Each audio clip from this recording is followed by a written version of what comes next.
All right, everybody, right here's our big low pressure system that's going to be affecting our region coming into the Dakotas and Minnesota by Tuesday on into Wednesday. So you can see how far out it is. It's still just sitting off to the coast. It's not even made it onto shore. It looks like it's not going to make it until more so when you get into Monday night. And so on the weather model map here, you can see that's way off to the side there, just underneath my beautiful picture.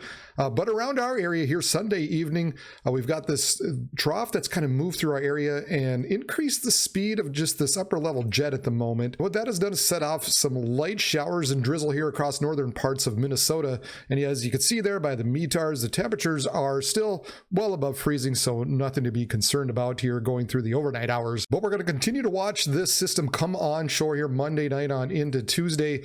And by the time we get into Tuesday morning, we've got this trough here that's ejecting out, and that's going to be help create this surface low pressure that's going to eject out of the Rockies and be bringing us the rain, the snow, freezing rain, even a few rumbles of thunder as well. And here we are Tuesday morning, and that Gulf is open. We've got all kinds of moisture that's going to be allowed to stream northward, not to mention that there's plenty of moisture because that jet stream is so strong. There's plenty of moisture being pulled up over the mountains from the Pacific Ocean. So these areas out in the Intermountain West actually getting some much needed snow, but all that moisture also riding over the top and is going to be aiding in the development and as far as the storm and the amount of precip that we get across our region. Now this is quite a vigorous storm. It's going to be moving through actually fairly quickly, but there's going to be a moment here Tuesday night where that snow is going to come down very heavy. So there's going to be plenty of moisture in the air. Unfortunately, it's just going to be dumped in a short period of time. And so we're going to go through Monday. It's going to be a nice boring day. Might see some stronger southerly winds. That's going to help aid in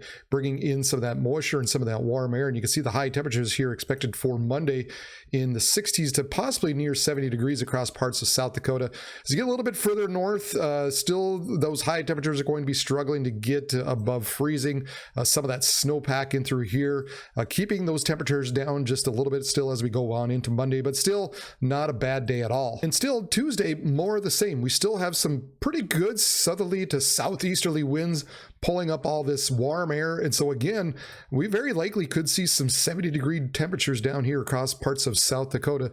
Still maybe some of these higher elevations of the Turtle Mountains barely struggling to get above freezing, but all in all, most areas still going to be comfortable. It's just the winds are going to be up a little bit more on Tuesday, so it might not feel as comfortable just because of some of those winds kind of screaming out of the southeast. And there you can see on the temperature and the wind barbs, those wind barbs pointing easterly here as you get a little bit further north, 20, maybe 25 miles per hour at times, about the same as you get a little bit further to the south. So essentially what that's going to mean is that wind chill is actually going to play a little bit of a factor, especially across the north where, highs may only feel like they're in the mid 20s or so just because those winds are going to be up just a little bit. Now, things really don't get going more so until you get into Tuesday evening, Tuesday night.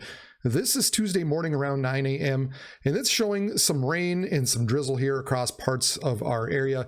Not everything is showing up. There is some lower level moisture, so kind of expect a little bit more outside of this ring where you're seeing some of the precip show up. So just give yourself a little buffer when you're seeing some of this precip actually showing up, because very likely you might see some drizzle out of this out ahead of time. So this is 9 a.m. Tuesday. This is around noon. Again, mostly rain. You might see some higher elevations getting maybe a little bit of sleet or some snow mixed in, but nothing too crazy yet.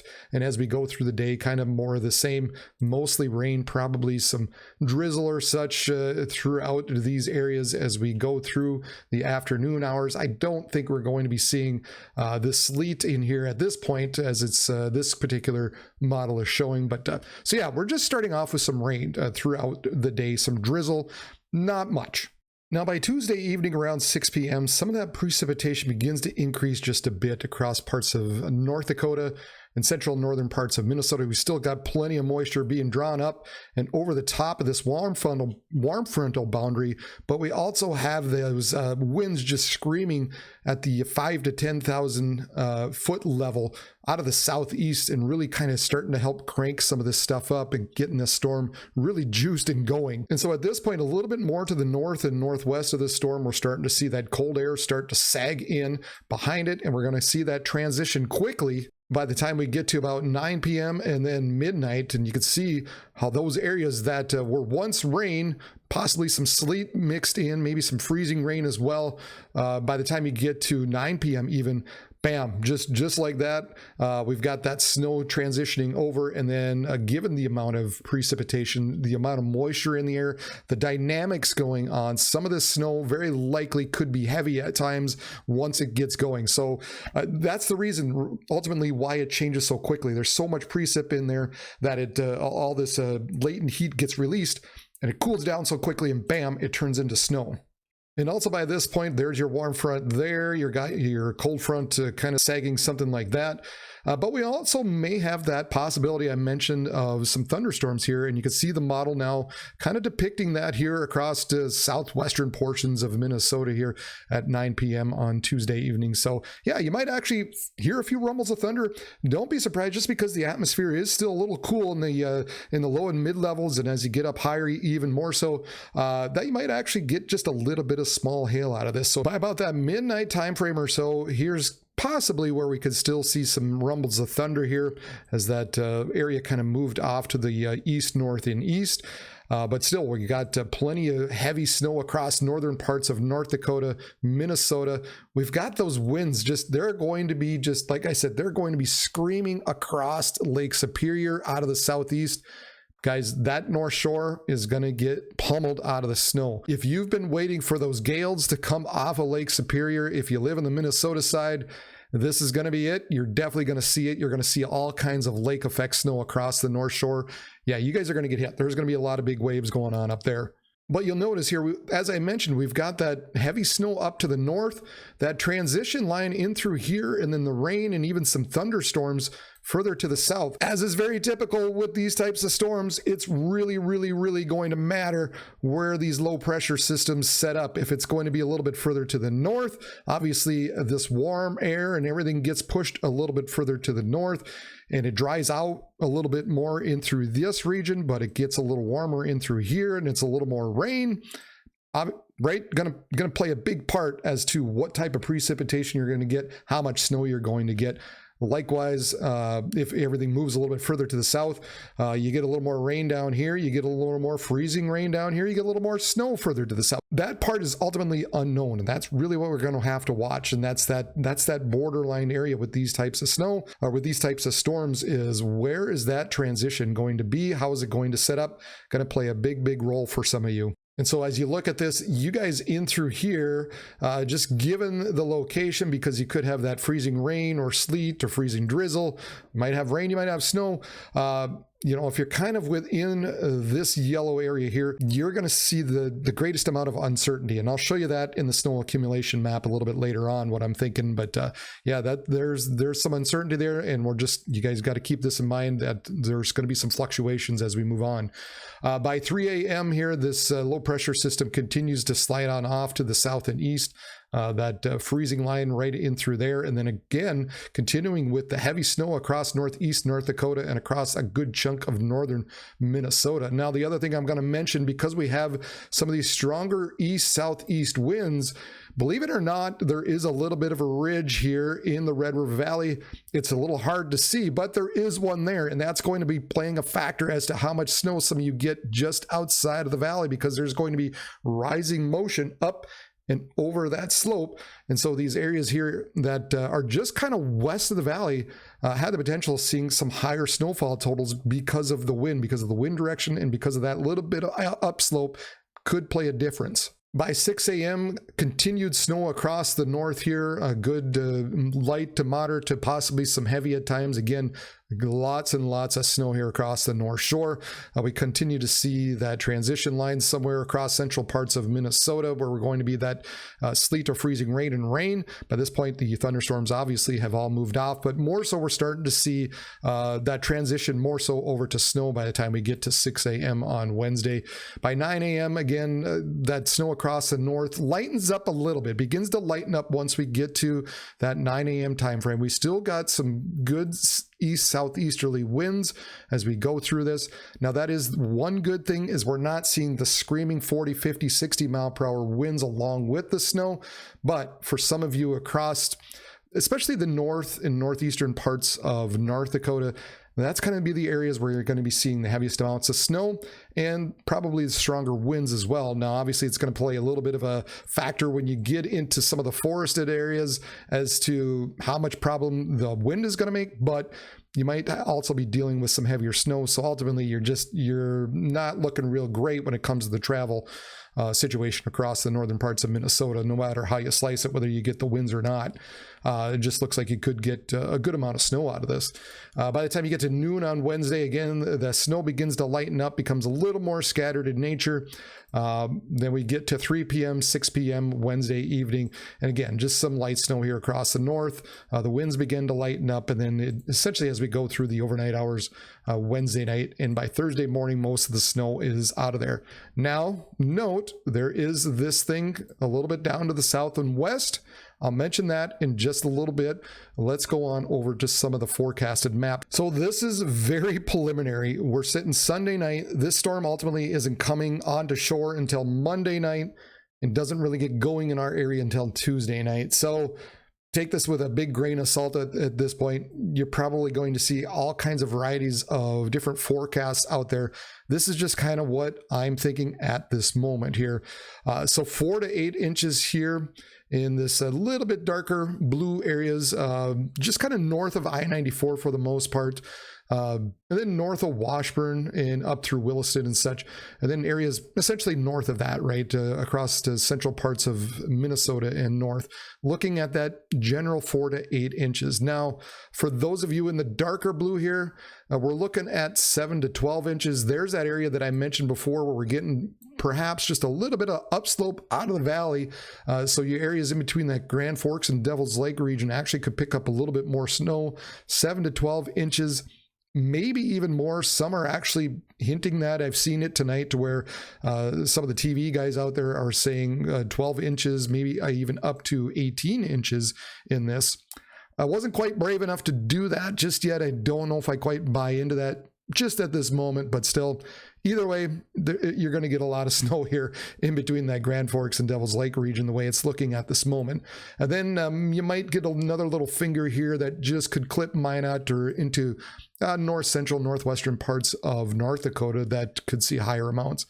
This area across central parts of Minnesota, wasn't real sure what to do with that just because of some of the models were kind of shifting all over the place. Some were further north, some were further south with this particular area of higher accumulation.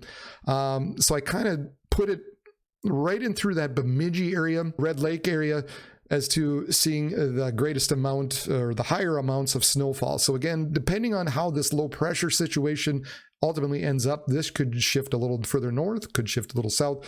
We'll have to keep an eye on that one. The one thing I am pretty certain of is you're going to get all kinds of snow across the North Shore. I put 12 to 24 inches, actually could wind up being even more than that, but we'll kind of hone that in as we get a little bit closer as well. All right, as I mentioned before, the area of most uncertainty here outlined in the yellow, basically north of the Twin Cities, but including Fargo, just kind of clipping Grand Forks, Devil's Lake, north of Bismarck, but including like Valley City, Jamestown, Carrington, you guys in through there. It just depends on how everything kind of sets up once again, where that delineation is between the rain, snow, and sleet, as I all said before, but that's kind of the area. And then I also put this circle a little bit further to the north as well because of this guy. Just as I mentioned, that could slide a little bit further to the north and south as well. So I had to basically draw one more circle to include the rest of that, just to say, yeah, that bullseye could shift a little bit as well. That freezing rain, freezing drizzle, sleet area in the pink, you know, the one good thing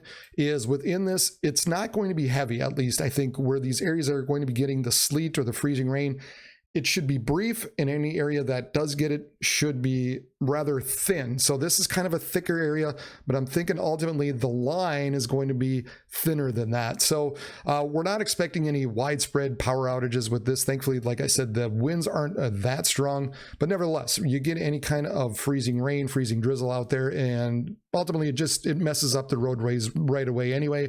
But like I said, the good news is hopefully not as much power outages that we have to be concerned about. Now, my area of highest impact, I added this area across northern parts of Minnesota, not so much because of the winds, but because of the potential of the amount of snow that could fall up there. You could get areas with, like I mentioned, 7 to 12 inches, perhaps even more in some of these areas. So it's just ultimately going to relate more so to the amount of snow. And then, of course, across the North Shore. Some of your areas across, like I said, northern parts of North Dakota, especially northeast North Dakota, you're kind of got a combination of the snow and then a little bit of stronger winds where you could be gusting of 40 miles per hour, perhaps greater at times. So given the combination of the two, now you're looking at those reduced visibilities on top of it. So I thought about maybe shaving Fargo out completely, but I kind of kept you guys in for now. Just depends on where that freezing line ends up, and if you get a little more snow, you could be obviously be impacted a little more. So I kind of have you right on the line, Fargo, for that high impact area. And I will have all these maps on my Facebook page at Region Weather Live, including some weather maps that kind of give you the timing of how this is going to lay out, so you can have a better idea of how to plan out your day going on into Tuesday and Tuesday night on into Wednesday. Now, the good thing is, as we take a look at all this, is for the most part, Minneapolis area, those Twin Cities down in the south there, shouldn't really be impacted a whole lot. So if you got any flights going out of Minneapolis going on Tuesday, Wednesday, really shouldn't be a problem. It's more the north that's going to be affected by all of this. So, unfortunately, if you do have flights maybe that want to go into Grand Forks, Devil's Lake, Bemidji, Duluth, yeah, they might wind up canceling a flight or two just to play it safe. So, but if you're worried about getting out of the Twin Cities, not so much, because it's looking like mostly rain, maybe a little bit of snow on the backside of it. By that point, it's going to be light Wednesday night and really not going to be impacting the Twin Cities much. So now we do have this other system coming in on Thursday. And really, the models are still kind of all over the place on this one. It's just a hot mess. It doesn't really know what to do with this one just yet. But with that said, as this is Thursday around noon and 6 p.m., now it's got the potential. It's got potential of seeing some heavier snowfalls across southern parts of South Dakota, perhaps creeping up into southern portions of Minnesota. This is midnight Thursday night, going on into early Friday morning. And then this is 6 a.m. Friday morning, and then by noon Friday morning. So if it takes that track, yeah, it's going to cause some problems, especially the way it looks across southern parts of Minnesota. Now, if we look at the forecast at high temperatures, once this storm system moves through, the high temperatures are really going to cool off. The temperatures as a whole are just going to cool off as we get to Thursday, Friday, and on into next weekend, where some areas are going to struggle to get out of the single digits for high temperatures throughout the day. And that's going to kind of persist as we go into the following week. But then it looks like beyond that, the temperatures begin to warm up a little bit and then they cool off. And that's just because we continue to be in this active pattern where we're going to be seeing these waves move through our area, cool down, warm up, throw a storm through. So for example, as we look at the surface here, once again, there's that storm possibly on Thursday. We get a little bit of a break, high pressure settles in, brings in that colder air. And then here comes the potential of another one the following week, and then maybe one beyond that. So not to say obviously that that's gospel, but what this is showing, however, is that the pattern just continues to be active. And so we're just going to be having to watch out for the chances of more precipitation even beyond Thursday. So there's the latest when it comes to this storm. If you got any particular questions, go ahead and leave them on the comments section down below, or if you're on your phone, it's off to your side possibly. Or if you follow me on Facebook after I post these graphics later on tonight, go ahead and ask me your questions on there. I've had some people ask me about varying things, their flights or this or that, and wondering if they can get out. So yeah, don't, if you want to ask some questions, go ahead and do that. Otherwise, if you haven't done so already, if it's your first time here, make sure you hit the follow button down below, hit the little bell button beside it so you know when I've uploaded a video just like this. Also, don't forget to hit the thumbs up button. That way YouTube gets a little more accustomed to my channel here. I'll have another video out Monday night. I'll probably have the live stream going probably late Tuesday, just because things don't really get going until later Tuesday. And so we will talk to you both Monday night, and then as we go on and get to Tuesday. All right, everybody, for Region Weather Live, I'm meteorologist Brad Werner. Everybody, have a good day.